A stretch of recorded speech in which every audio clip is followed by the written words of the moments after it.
Show talks about books that feature mental health and mental illness topics. The discussion will be from the point of view of mental health professionals. There are many books that include this topic, and my hope is that more and more people know about them because they help to decrease the stigma and help people not feel so alone in their struggle. I am your host, Robin Tamanaha, licensed marriage and family therapist. Joining me today on this episode is my guest, Dr. Davina Kotulski. Dr. Kotulski wrote the self-empowerment book, It's Never Too Late to Be Yourself. Hi, Dr. Kotulski. Hey, Robin. How are Hi, you? good. Feel free to call me Davina. Okay, Davina. Yeah. Yeah, thank you for being here, Davina.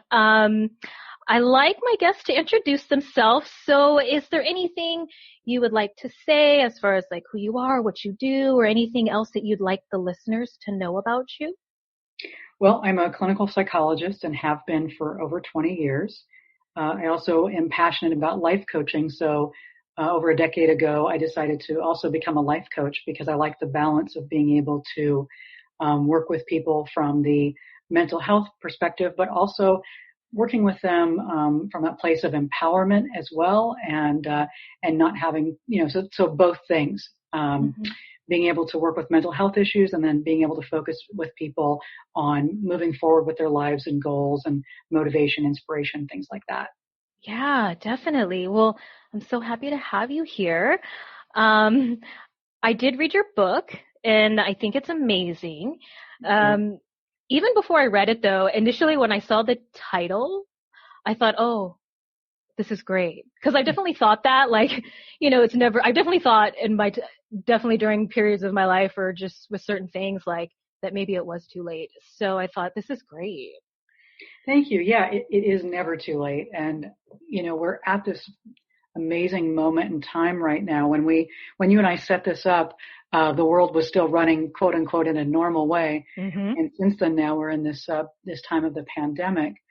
And even now, it's never too late to be yourself because right now people are having the moment to stop and reassess what's really important to them and go forward from that place. Definitely. I agree. And I feel like almost, just given the circumstances too, with everyone staying at home, very much like confronted, with things and kind of just forced in a way to sit with things and really, experience what we're going through and how we feel about things. Yeah. Yeah, exactly, Robin. I think lots of people have been distracted for a really long time with work or with obligations.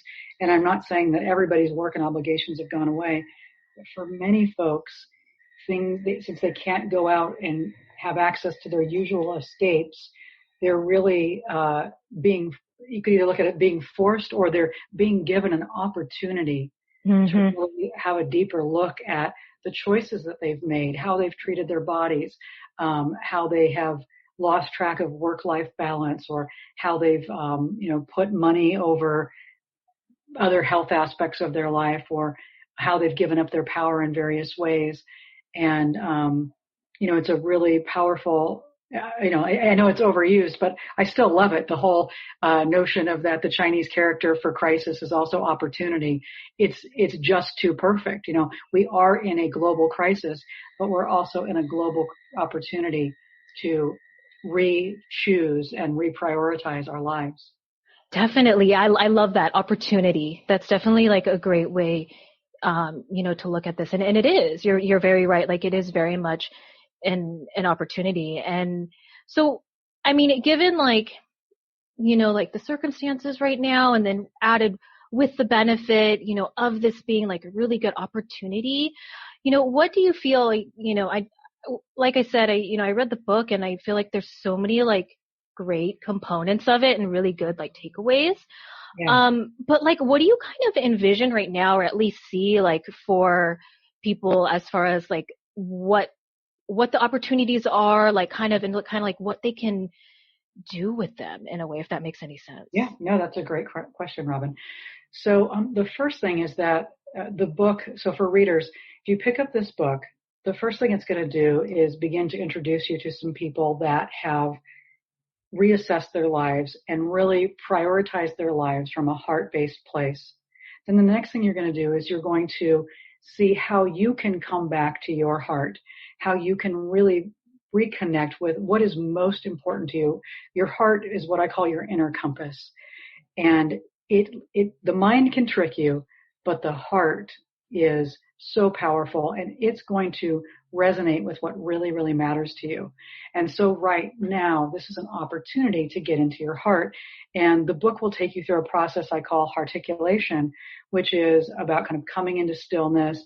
There's some meditation involved, and really deeply connecting with who you are, what your agenda is, not what everybody else's agenda is for you, but what really, really matters to you fundamentally as a human being, not a human doing, but a human being.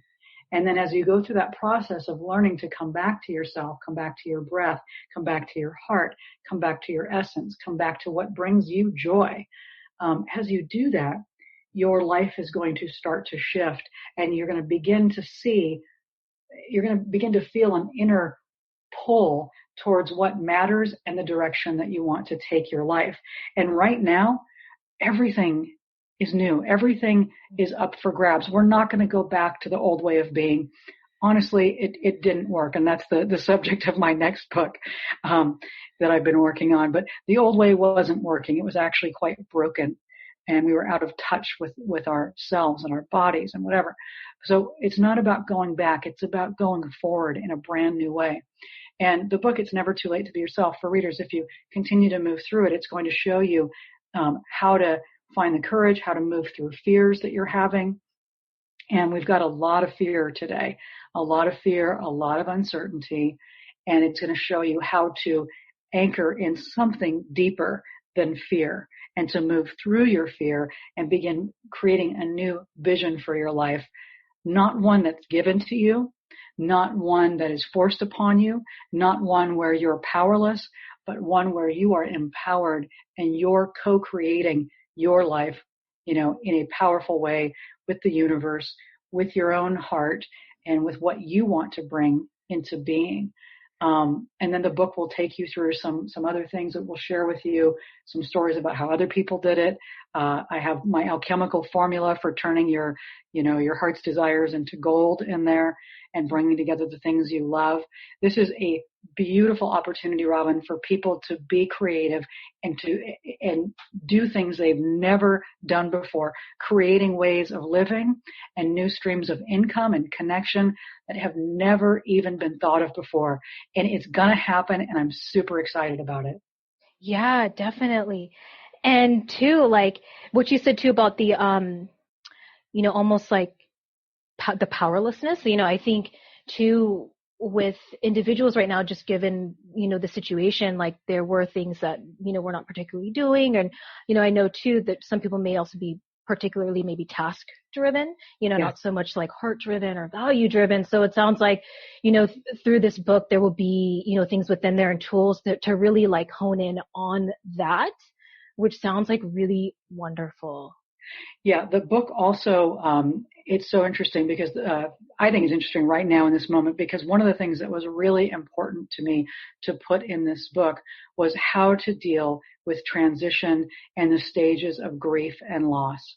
Because anytime you're making a change, either you're choosing a change or change is choosing you, and right now change is choosing us, you're going to go through a process of grief and loss. And it can be very painful. At the same time, if you know that that's part of the journey, right, you can remember the caterpillar is going along, living its life, and then all of a sudden, something inside of it starts to shift, and it begins to create this cocoon, right? And before it doesn't know what's happening, but before it can become a butterfly, it absolutely must become still, and every part of that caterpillar dematerializes. It just like melts into a goo. It is not the same being when it, while it's sitting in there, it's just goo. And then it starts to come together and reform in a new way, and it becomes a butterfly, right? And the butterfly can go in can fly, can go in all different kinds of directions. It's absolutely beautiful. And it's not that the caterpillar wasn't beautiful. It's just that, it's now different. And there's this huge metamorphosis that takes place in the life of the caterpillar. There is a huge metamorphosis taking place right now with every human being on the planet, but especially in the United States, because like you mentioned, productivity. We are so driven. We have a country that is so driven, that works so hard. And I'm not saying that other countries don't work hard, but in the United States, compared to some other Western countries, our work week is typically at least 45 hours a week, right? We have supposedly 2 weeks vacation that almost no one takes. And you look at other countries like France and the Netherlands, Finland, and Italy, they have anywhere from like 25-hour work weeks to 30-hour work weeks, and 6 weeks vacation, paid. They have a deeper quality of life. We have a deeper focus on productivity and money and profits. And I think it's a time to really reassess, is that working for us? Now, here's the thing. A lot of people have been contacting me. How do I stay productive? How do I stay motivated? It's like, okay, how do you stay balanced right now? Because I'm not saying stop working, but there's kind of these 2 things going on, these 2 polarities. Some people are just completely lost in entertainment right now, and they're not doing anything productive. They're just waiting to be entertained until this is over. Okay. That, is not going to serve you in the end. Working like a dog and being overly productive is not going to serve you in the end either. It's about coming together with work-life balance, productivity, but also recreation, balance, breathe, self-care. It's not about jamming through everything right now and doing as much as you can. That's not the way to do it. You need to use this time to come back to yourself. And the same thing with the people that are just being entertained. It's like step away from the mind-numbing entertainment and look within, and what else is possible for you. And it's a fascinating time because we now have 10 million people that are going to be on unemployment. So they're going to be having some serious paid vacation that has been long overdue in America. But what can you do with that? Like, what can you do now that you have this vacation? How can you rest? How can you be creative? How can you enjoy it in a way that you've never done before? Definitely. And so for those, let's say, whether it be those who maybe were particularly, task driven or super productive, or maybe those that are kind of like maybe at a loss, Yeah. What do you think as far as like, how to kind of explore that, like kind of explore, where the balance lies or where the opportunity or maybe what's like within their heart? Great question, Robin. Yeah, exactly. And I was just going to say, what's in their heart? So first of all, if you have been really, really busy, you're going to go through a period of freaking out. That's normal. Okay. Because your normal escapes to all the things that have been titrating your anxiety, the rug has been pulled out from under you. So you are going to feel anxious. It is going to be uncomfortable, and it's going to take time to build a new muscle to be able to be with that discomfort. Now, meditation can help you with that. Just sitting 5-10 minutes at a time, allowing yourself to breathe so that you can become more and more comfortable with the stillness, more and more comfortable with a lack of activity and doing. You can also go for a walk. You can take a bath. Just know that, your workaholism is a real thing. Being productive all the time has kept a lot of things away that you're now going to have to process. You might experience grief. You might have pushed away losses, breakups, deaths of family members, disappointments, and you may have a cachet of grief that needs to be processed. I invite you to reach out, to get a therapist. We're all here. People are still working, and just reach out. Now might be the time to do some therapy. Find a group, talk with people. Now might be a time to become more vulnerable and open with, your friends or acquaintances. most likely, if you're experiencing some of this stuff, other people are too. And by talking about it, you remove the stigma and the taboo, and other people can open up as well. But just know, if you've been super productive, working really hard, and that's gone, you're going to go through some grief. You're going to go through some feelings of discomfort. That's normal. The idea is to not drink it away or smoke it away or Netflix it away, but to be with it, process it, let it move through you. It will pass, but you have to allow yourself to feel it. So keep breathing, writing about it, let it move through you. So that's one thing. The other thing is, being task driven isn't for your highest good. If you want to do something, do it because, like Robin said, it's coming from your heart, right? It's inspired. You feel inspired to do this. You are excited to do this, not nose to the grindstone. This is not a time to be nose to the grindstone. If you feel inspired to be active and to do something and to create or produce, awesome. But if you have to force yourself, that means you need to take a step back and do something different. It is not the time to be forcing yourself. If you are so depressed you can't get out of bed, different story. Now you need to reach out for help. Okay. There's no shame in that. Get some support, because you need support in processing the depression or the grief or the anxiety that you're going through. You don't have to do this alone. No one has to be alone in this. And again, if you're showing up and reaching out, it gives somebody else permission to talk about what's going on with them as well. Definitely. Yeah. Thank you for saying that. And thank you too for, really normalizing the discomfort and all the possible distressing, feelings that are coming up, because definitely, like you said, like if you're experiencing it, there are probably many others. And I think, given the circumstances, I think it's, I think too, a lot of people are saying, how it's very uncomfortable, we've never really been in a state where we're just at home all the time. And then, so I love what you said too about like reaching out for help, because and essentially right now people are isolating, too. And that, that has to be, really hard and bringing up a lot of stuff, But what I heard you say too, as far as like, even the meditation aspect too, I love that.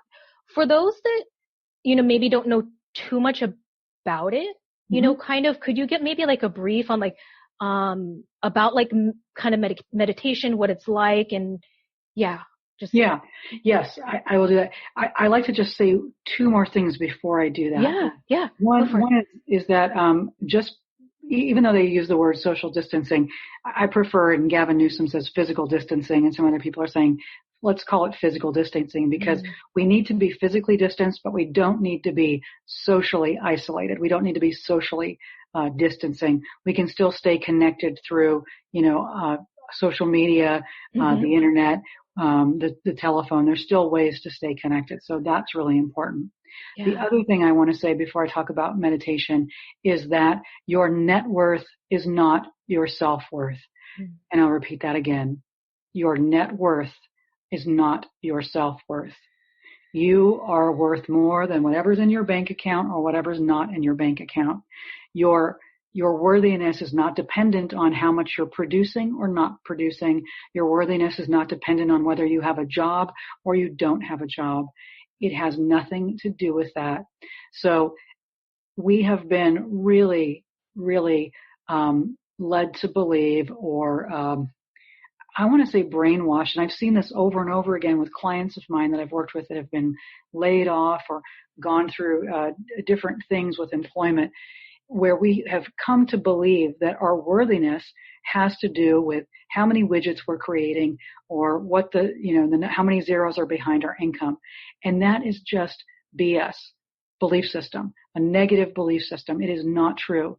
And so I really want to remind people of that you are worthy, you are lovable, you are successful, whether or not you have a job right now or you don't, or you did before or not, or how much money is in your bank or isn't.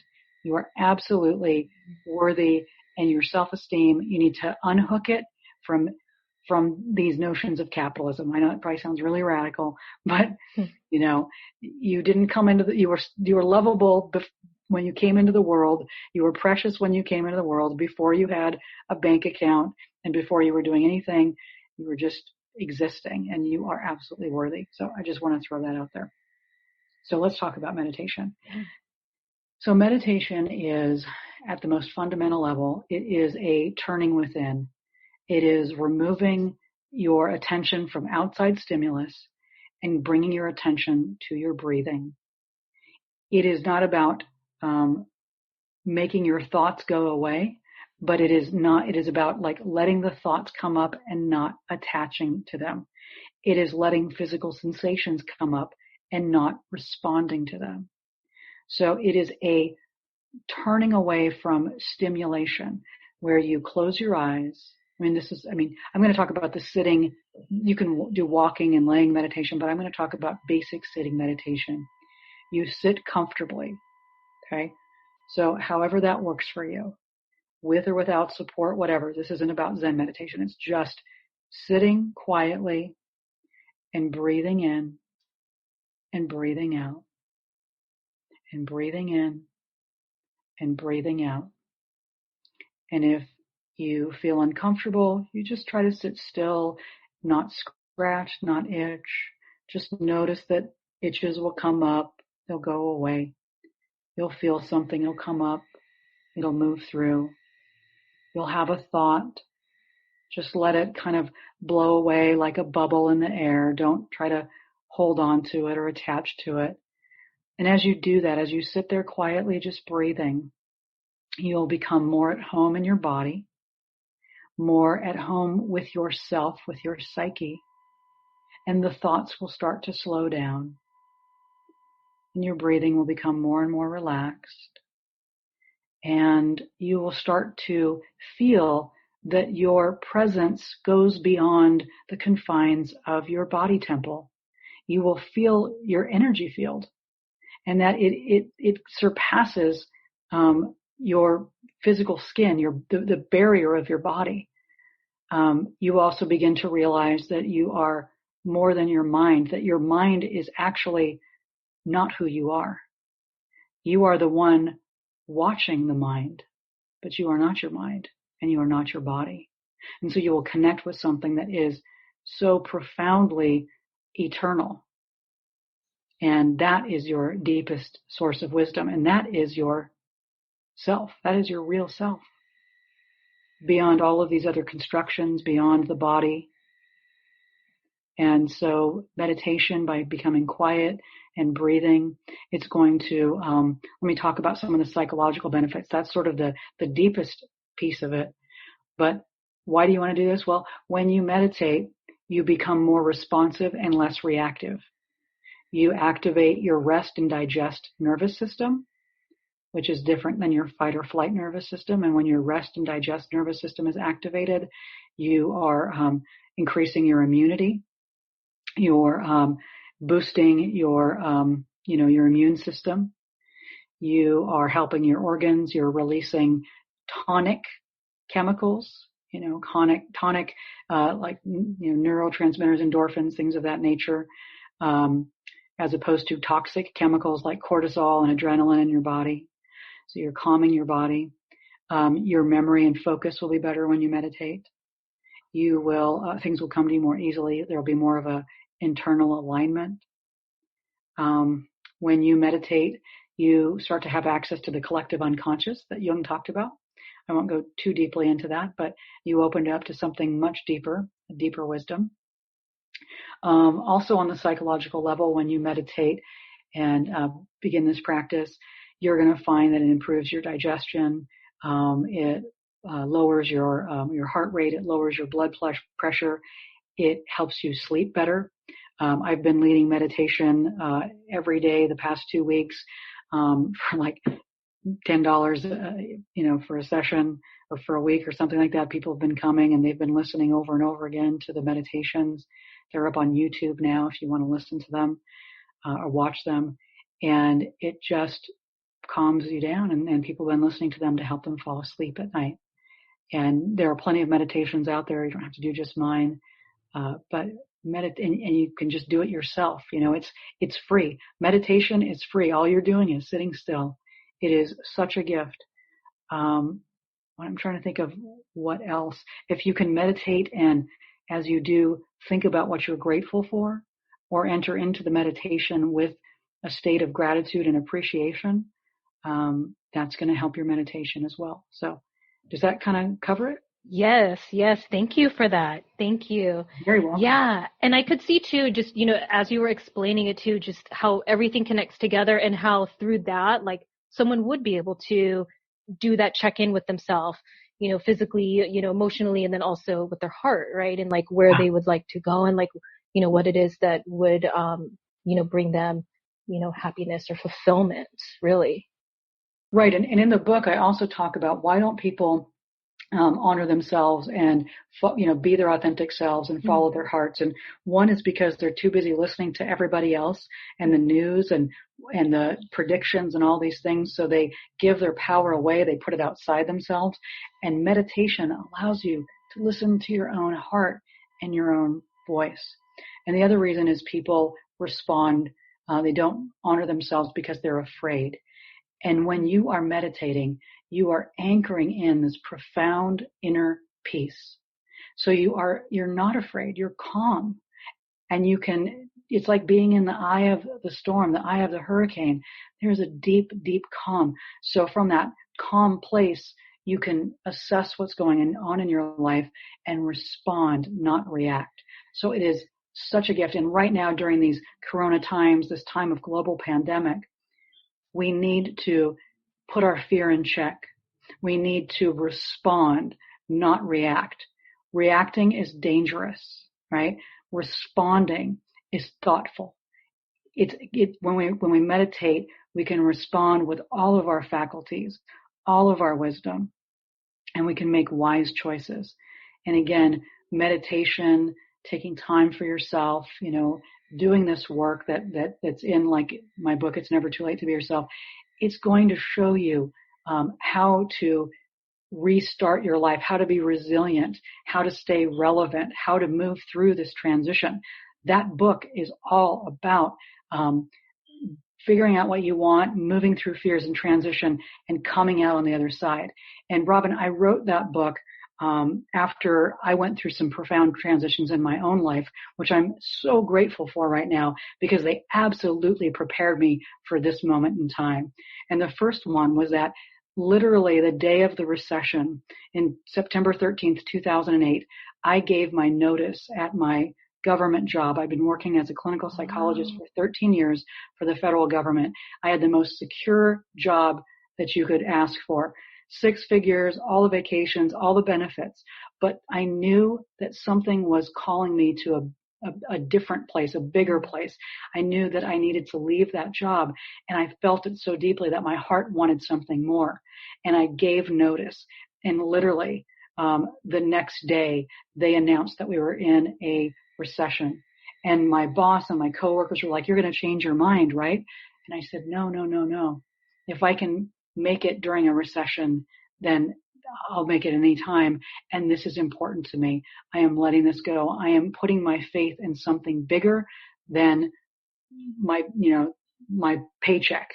It needs to come outside of myself. And I was trusting my intuition. I'm not saying everybody should leave their jobs, but I knew that my faith, my spirit, whatever you want to call it, the universe, my higher self, my heart was calling me outside of that work, that I knew I needed to go and start a private practice and create something new that was according to my ethics and my integrity, not what the federal government told me what I could do for therapy or how to work with people. I was done with that. And so I just kept trusting it. And I absolutely thrived during the recession. Now, I just kept listening, and I listened to my higher self and not to the fear, not to the scarcity that was going on. And I really believe we live in an all needs met universe, and that universe co-creates with us, and that we have to keep working to follow the leads and to stay present and to stay out of fear. That doesn't mean you do reckless things or stupid things, but it means you keep working to anchor into something deeper and more certain than fear. Okay. The other thing that happened was I went through a divorce. And if anybody's been through a divorce before, you know that who you were before and after is different. There's a lot of identity loss. There's just a lot of things shift, including maybe your living space and your friends and maybe your finances and how you saw yourself, and maybe a few illusions you lose. And so I wanted to write a book that took people through the process of making change, either choosing change or when change chooses them, how to deal with that and how to move through all of that and stay true to yourself, your most authentic self, and to thrive, to move through transition and to thrive. And that's what It's Never Too Late to Be Yourself, Follow Your Inner Compass and Take Back Your Life book is about.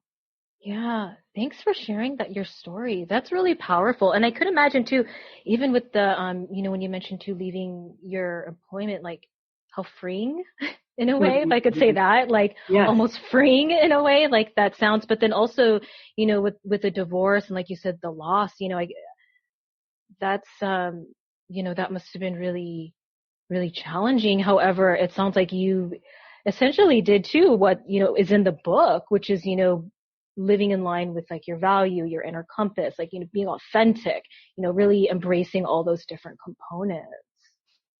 And I think that is the way to live life. Is the only real way to be alive is to really honor your truth. And that truth is different for everybody. Some people's truth is to be an artist. Some people is to be a surgeon. Some people's truth is to be the most amazing house father or house mother, right? It's it's everybody's dream, and everybody's heart is different, and there's enough to go around.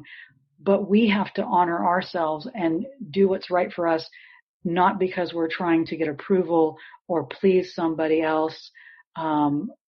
We can't do it for our parents. We can't do it for our spouses. We have to do it for ourselves. And I think that when you honor yourself, you're going to be happy, and then everyone else around you is going to be happy, because they're going to learn too that, we've got to be true to ourselves. And that doesn't mean you tread on the rights of others. That doesn't mean you become a psychopath or a narcissist. It means that you're open and you're honest and you honor your truth and you respect yourself and you respect other people. Yeah. Yeah. Well, we have like a few moments left. Is there anything else like you'd like the listeners to know, or that you'd, like to share with them? Yeah, I want to say you deserve to be happy. You deserve to be happy. And even when there's all kinds of suffering going on in the world, you still deserve to be happy. And we have to take joy where we can. And no matter what you've done or what's been done to you, forgive yourself, forgive others, and really learn to love yourself, because you deserve to love yourself and you deserve to be happy. And the more we can love ourselves and the happier that we can be, the more we create a planet that works for everybody. The more we honor ourselves, the more we will have compassion. The more we have compassion for ourselves, the more compassion we have for others. If you're really good at, or you think you're really good at loving other people but not yourself, you've only tapped into part of your range. When you can really love yourself and really honor yourself, forgive yourself, whatever, you're going to have so much more range and compassion for the people around you. So just really, you deserve to be happy. You deserve to follow your heart, and you deserve to live a life that honors you. Yeah. Yeah. Well, again, Davina, thanks so much for being on the podcast. It was a pleasure having you here. So much. Uh, I yeah. appreciate it. And I can definitely see how the book would be, so helpful and also very empowering too. Um, and as far as your book, where I know everyone's buying everything online now, so Yeah. so where's your book available, by the way? Great. Thank you. And thank you for having me here. First of all, I just want to thank you so much for that, Yeah. Robin. The book is available in 3 different formats. It's available as a paperback, and you can get that everywhere books are sold: Amazon, Barnes and Noble, your local bookstore, IndieBound, .com is a place where independent booksellers, can buy it off of that. But basically, you can get the paperback through all booksellers. You can also get the ebook through Kindle and Nook. So Kindle on Amazon and Nook through Barnes and Nobles, and then as an EPUB. Then also you can get the book as an audiobook available at Audible and iTunes. So all those different formats are there. And if you like to read and listen or have it on your Kindle and on your Audible, you can do all of that. And then if you go to either Goodreads or you go to Amazon and find my book there, you'll also find links to some of my other books. If you're looking for an interesting novel to read, I have a book about it's a psychological inspirational book novel based on working in the prison. So it's about a therapist and some clients. And anyway, I won't go into that, but if you're looking for a good read about women in prison, check that one out too. I think Nice. you'll enjoy that as well. Yeah. And if our listeners wanted to find out more about you, where would they be able to do that? Okay. So you can find me on Instagram at Dr. Kotulski, Kotulski. Same thing on Twitter.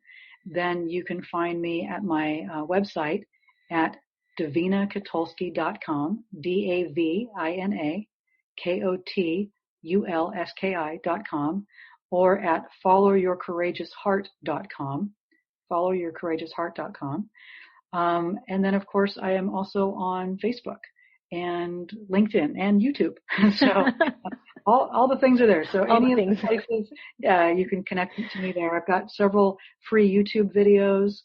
I have other interviews. Check those out. And yeah.